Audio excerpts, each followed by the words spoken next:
Hey guys, welcome to In the Cardboard Box. Um, I was gonna talk about my new job that I started today, but I can't, after having done training for a day, I can't really talk about my new job because they're so privacy filled that I'm afraid that if I said anything on the internet, I would get fired or something, or someone would sue me and it would just be bad. So I'm not really gonna talk about my new job, except for the fact that I learned a lot about telephones today that I didn't ever really need to know.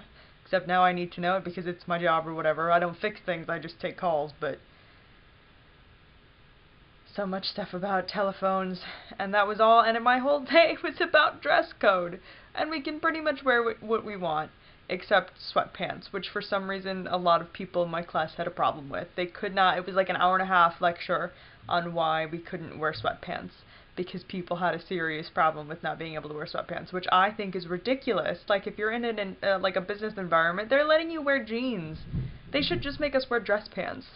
Like, be happy you got the jeans. Come on. I'm ecstatic I can wear jeans. Who wears sweatpants to work? Like, it's not, I don't know. Whatever. That's my whole opinion. So I don't really know what I'm talking about today. You know what I was thinking about the other day? This is going to sound really weird, but like in terms of the jobs that you can have in your life and, jobs in the creative industry, when I work my retail job, I end up putting a lot of things on the shelves. And one of the things that I put on the shelf a lot is hair dye, right? And one of the things that I've always wondered is how you get the job of being like a model for the hair dye box. Like, how do they pick that? Like, do they pick a girl who's like got the right color hair for the hair dye, or do they dye the model's hair so that they can put her on the box, or like what, how does that happen? And then there's some hair dye boxes where the girl, like the picture on the front, is in black and white. So why is there a black and white picture on the front of a hair dye box? I don't really get that, because isn't the box, like, isn't the picture on the box supposed to tell you what the hair dye looks like? But it doesn't really. It's just a pretty girl in black and white on the front of a hair dye box. And I don't know, I mean, maybe that's an advertising thing. Like, maybe when you look at that, you're supposed to be like, oh, there's a pretty girl on this hair dye box. Maybe if I dye my hair this color, I can be pretty too. But in black and white. I don't really get it.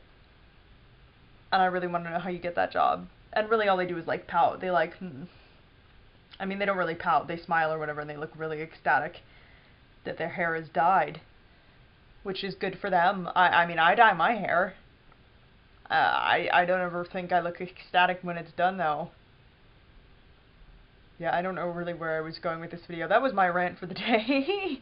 Was how do you land the modeling jobs for hair dye? Because that would be a nice job, I think, would be to model for hair dye. So yeah. So I've got this new job, and I'm working from 8 to 4 every day, which is new to my life. So we'll see how this week goes. I'm really tired, guys. So tired. Feels like I'm going to school again. And then in a month, I'm gonna start working from 11 to 8. So, fun times. Alright, I'll talk to you guys on Friday. Aaron will see you on Wednesday. Peace out. Bye. I'm gonna try and hit the button.